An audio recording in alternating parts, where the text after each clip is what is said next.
ഈ അടുത്ത് Google CEO ആയ സുന്ദർ പിച്ചെ വരെ ഈ AI ബബിളിനെ കുറിച്ച് പറഞ്ഞിട്ടുണ്ടായിരുന്നു. ഈ AI ബബിൾ പൊട്ടുകയാണെങ്കിൽ ഒരുപാട് കമ്പനികൾക്ക് അതിൽ പ്രശ്നമുണ്ടാകും, വലിയ തകർച്ചയുണ്ടാകും എന്നുള്ള രീതിയിലാണ് അദ്ദേഹം പറഞ്ഞത്. സത്യത്തിൽ എന്താണ് AI ബബിൾ ആൻഡ് അതെങ്ങനെയാണ് മാർക്കറ്റിനെ ഇൻഫ്ലുവൻസ് ചെയ്യുക? ഇത് ആർട്ടിഫിഷ്യൽ ഇൻ്റലിജൻസ് പുതിയതായിട്ട് വന്നുകൊണ്ടിരിക്കുകയാണ്. അപ്പോൾ ഇപ്പോൾ നമ്മൾ നോക്കുകയാണെങ്കിൽ ഒന്ന് രണ്ട് ഇൻസിഡൻറ്റ് പാസ്റ്റിൽ നടന്ന് നോക്കാം. ഇപ്പോൾ പണ്ട് കമ്പ്യൂട്ടർ വൽക്കരണം അല്ലെങ്കിൽ ഇൻ്റർനെറ്റ് .com ബബിൾ എന്നൊക്കെ പറയുന്നില്ലേ, അപ്പോൾ ആ സമയത്ത് അത്തരം ഇനീഷ്യേറ്റീവിന് കുറേ ഫണ്ട് പോയിരുന്നു. അപ്പോൾ അവരാണ് ശരിക്കും പറഞ്ഞാൽ ഇത് ബിൽഡ് ചെയ്തത്.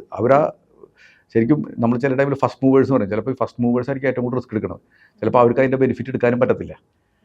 കാരണം അവരാണ് ഈ പൈസ മൊത്തം ഇൻവെസ്റ്റ് ചെയ്ത് ഇൻഫ്രാസ്ട്രക്ചർ എല്ലാം ഉണ്ടാക്കി കാര്യങ്ങൾ ബിൽഡ് ചെയ്യണം. അപ്പോൾ ഈ കാര്യങ്ങൾ ചെയ്യാനായിട്ട് ഭയങ്കര കോസ്റ്റും ആയിരിക്കും. അപ്പോൾ അത് കോസ്റ്റായിട്ട് ഇതിനൊരു ജനകീയമാക്കി കഴിയുമ്പോഴാണ് ശരിക്കും പറഞ്ഞാൽ ആൾക്കാർ ഇതിന് ഉപയോഗിക്കാനും തുടങ്ങുന്നത് ശരിക്കും പറഞ്ഞാൽ. അപ്പോൾ ആർട്ടിഫിഷ്യൽ ഇൻ്റലിജൻസിന് ഇപ്പോൾ ഏകദേശം അങ്ങനത്തെ ഒരു സിറ്റുവേഷനാണ്. അപ്പോൾ ഇതൊരു പുതിയ സാധനയുടെ പേരിൽ ഇപ്പോൾ ഇൻവെസ്റ്റേഴ്സിന് എല്ലാവർക്കും അതിൽ ഒരു താല്പര്യമുണ്ട്. അതിൽ ഒത്തിരി ഇൻവെസ്റ്റേഴ്സ് വരുന്നുണ്ട്. പക്ഷേ ഇപ്പോഴും നമ്മൾ നോക്കുകയാണെന്നുണ്ടെങ്കിൽ എല്ലായിടത്തും ഒരു ഡേ ടു ഡേ ലൈഫിന് AI അത്രമാത്രം ഉപകരിക്കാനായിട്ടുള്ള സിറ്റുവേഷൻ വന്നിട്ടില്ല. ഇപ്പോൾ അമേരിക്കയിലൊക്കെ കുറേ വന്നിട്ടുണ്ട്. ഇപ്പോൾ കുറേ കമ്പനികളിലൊക്കെ അത് വന്നിട്ടുണ്ടാവും. എന്നാലും ഒരു ഇന്ത്യയിലൊക്കെ ശരിക്കും പറഞ്ഞാൽ AI അത്ര രീതിയിൽ ഉപയോഗപ്പെടുത്തിയിട്ടില്ല. അപ്പോൾ നമ്മൾ നോക്കുകയാണെങ്കിൽ ആ .com ഡബിള് ഒരു .comൻ്റെ ബബിൾ ഉണ്ടായിരുന്നല്ലോ ആ ഒരു സിറ്റുവേഷൻ. ആ സമയത്ത് നമുക്ക് അത് കഴിഞ്ഞിട്ട് ഇപ്പോൾ നോക്കുകയാണെന്നുണ്ടെങ്കിൽ അന്ന് ആ ഒരു ബബിൾ ഉണ്ടായിരുന്നില്ലെങ്കിൽ, അല്ലെങ്കിൽ ആ ഒരു റിസ്ക് എടുത്ത ആൾക്കാർ അതിൽ ഇൻവെസ്റ്റ് ചെയ്തിട്ട് അത് ഡെവലപ്പ് ചെയ്തില്ലായിരുന്നെങ്കിൽ ഇന്ന് നമുക്ക് ഇത്രയും രീതിയിൽ ലോകം മുന്നോട്ട് പോയില്ലായിരുന്നു.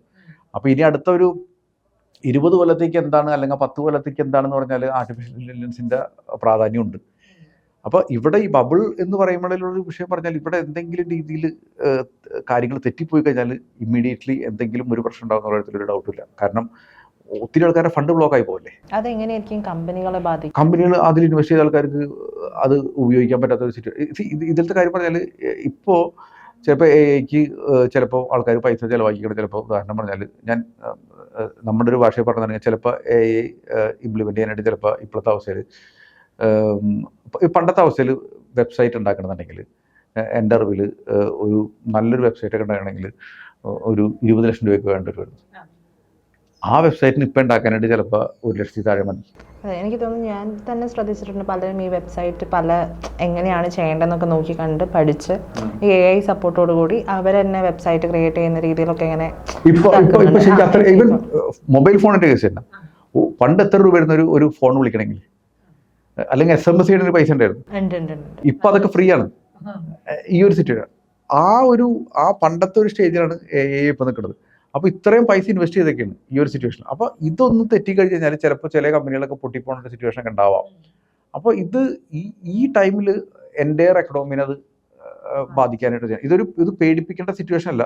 പക്ഷെ ഇത് കറക്റ്റായിട്ട് ഇനി ഇതിനിടയിൽ കുറേ എല്ലാ ടൈമിലും നമുക്ക് നോക്കിക്കഴിഞ്ഞാൽ നമ്മളിപ്പോൾ ഒരു 20 വർഷത്തേക്കൊരു ടൈം എടുക്കുകയാണെന്നുണ്ടെങ്കിൽ എത്ര കമ്പനികൾ ഭയങ്കര രീതിയിൽ നിന്ന കമ്പനികൾ പൊട്ടിപ്പോയി.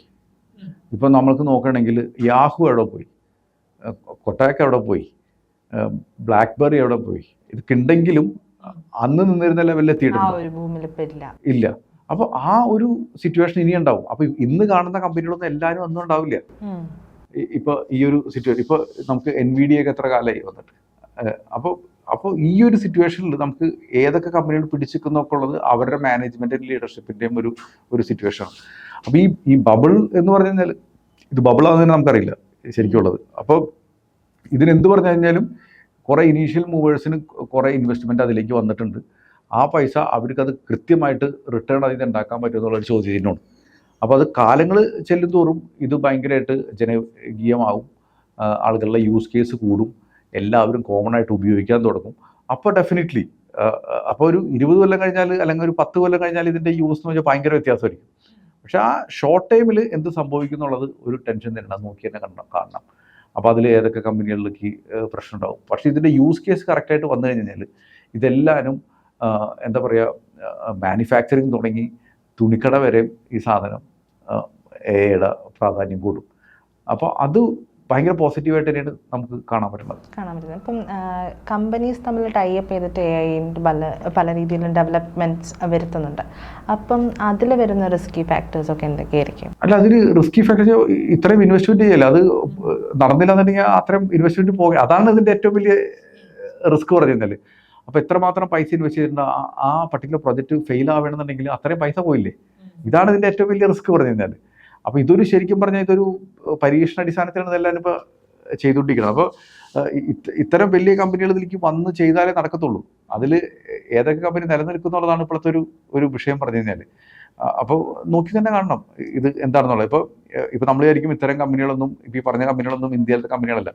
പക്ഷേ അമേരിക്കയിൽ ഇങ്ങനത്തേക്ക് ഒരു ബുദ്ധിമുട്ടുണ്ടായി കഴിഞ്ഞാൽ അത് ഡെഫിനറ്റ്ലി ഇന്ത്യൻ കമ്പനികളെ ബാധിക്കും. അപ്പോൾ അത് ഒരു ഷോർട്ട് ടൈമിൽ ഒരു നോക്കി കാണേണ്ട ഒരു സിറ്റുവേഷനാണ്. എവിടേക്ക് പോകുന്നുള്ളതനുസരിച്ചിട്ട് നമുക്ക് മുന്നോട്ട് പോകാനേ ഉള്ളൂ. പക്ഷേ ഇപ്പോൾ നമ്മൾ നോക്കേണ്ടതുണ്ടെങ്കിൽ ഇപ്പോൾ ടെലികോമിൻ്റെ കേസ്, അല്ലാന്നുണ്ടെങ്കിൽ ഇൻ്റർനെറ്റിൻ്റെ കേസ്, ഇതെല്ലാനും ഇപ്പോൾ നമ്മൾ നോക്കുകയാണെങ്കിൽ ഒരു കാലത്ത് ഇതൊക്കെ വലിയൊരു ടെൻഷനും വലിയ ബബിളും ഒക്കെ ആയിരുന്നെങ്കിലും ഇപ്പോൾ അതിൻ്റെ യൂസ് കേസ് ഭയങ്കരമായിട്ട് കൂടിയില്ലേ. ഇപ്പോൾ ഇൻ്റർനെറ്റിലായിരുന്നെങ്കിൽ നമ്മൾക്ക് തന്നെ ഇവിടെ സംസാരിച്ചിരിക്കണതിൽ പ്രാധാന്യം ഉണ്ടായിരുന്നു. അപ്പോൾ അന്ന് ശരിക്കും പറഞ്ഞാൽ ഈ വെബ്സൈറ്റ് എന്നൊക്കെ പറഞ്ഞാൽ ഭയങ്കര ഒരു സിറ്റുവേഷൻ. അന്നൊക്കെ എനിക്ക് തോന്നുന്നു ഒരു വെബ്സൈറ്റിൽ കൂടെ വീഡിയോ ഡിസ്പ്ലേ ചെയ്യാന്ന് പറഞ്ഞു കഴിഞ്ഞാൽ അതൊന്നും നടക്കണ കാര്യമൊന്നുമില്ല. ഇപ്പോൾ യൂട്യൂബിന് മുന്നേ എന്തോ മെറ്റ എന്നൊക്കെ പറഞ്ഞിട്ടൊരു സാധനം ഉണ്ടായിരുന്നു, അതൊക്കെ മരിച്ചേ പോയി. യൂട്യൂബിനേക്കാളും മുന്നേ അങ്ങനത്തെ ഒരു സാധനം ഉണ്ടായിരുന്നത്. ഇനി വേറെ ഒന്നും വേണ്ട, നമ്മൾ ഓർക്കുട്ട് അറിയില്ലേ?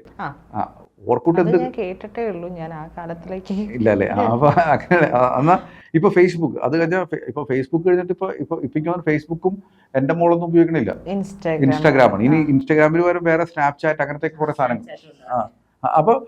അപ്പോൾ ഇതെല്ലാത്തിലും ഈ കമ്പനികൾ എങ്ങനെ റീബിൽഡ് ചെയ്യുന്നുള്ളതാണ് ഇതിന്റെ ഒരു അവസ്ഥ. ഇപ്പൊ നമ്മൾ ChatGPT ആണ് നമ്മൾ പറയണത്. ഇനി ChatGPT ഉണ്ടാവും നമുക്കറിയില്ല, ഇനി ഉണ്ടാവട്ടെ. ഞാൻ പ്രെഡിക്റ്റ് ചെയ്യണല്ലേ പറയണത്. പക്ഷേ ഇപ്പൊ ChatGPT ആയി, പെർപ്ലക്സിറ്റി ആയി. അപ്പൊ അതിലേതാണ് കാരണം ഇപ്പൊ ChatGPT പോലത്തെ കമ്പനിയൊക്കെ റിലവൻസിൽ ഉണ്ടായി കഴിഞ്ഞാൽ എത്ര ഫണ്ടിങ് വന്നിട്ടുള്ള കമ്പനിയാണ്.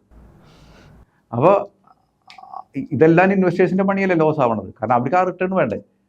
അപ്പോൾ അത് ഇനി എന്തെങ്കിലും ബുദ്ധിമുട്ടായി കഴിഞ്ഞ് കഴിഞ്ഞാൽ എങ്ങനെ നമ്മുടെ മറ്റുള്ള കമ്പനികൾക്ക് എഫക്റ്റ് ആവും എന്നുള്ളതാണ് ഇതിൻ്റെ ഏറ്റവും വലിയ ഒരു ചോദ്യം എന്ന് പറയുന്നത്. അപ്പം നോക്കി തന്നെ കാണണം. അപ്പോൾ നമുക്ക് ഇൻവെസ്റ്റ് ചെയ്യുന്ന ടൈമിൽ ഈ ടൈമിലാണ് ഏറ്റവും കൂടുതൽ ഡൈവേഴ്സിഫിക്കേഷൻ്റെയും അസറ്റ് ലൊക്കേഷൻ്റെയും ഒക്കെ പ്രാധാന്യം സാധാരണക്കാരനെ സംബന്ധിച്ച്. എനിക്ക് തോന്നുന്നു ഇത് കാണുന്നത് എല്ലാവരും സാധാരണക്കാരായിരിക്കും.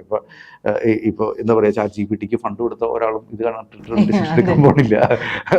പക്ഷേ നമ്മൾ മനസ്സിലാക്കേണ്ടത് വെച്ചാൽ ഇതിൽ നിന്ന് നമ്മൾക്ക് നോക്കേണ്ട കാര്യം വെച്ചാൽ നമുക്ക് ഏത് രീതിയിൽ നമ്മൾ നമ്മുടെ ഇൻവെസ്റ്റ്മെൻറ്റ് മാനേജ് ചെയ്യണമെന്ന് നമ്മൾ നോക്കി ചെയ്യാനുള്ളൂ.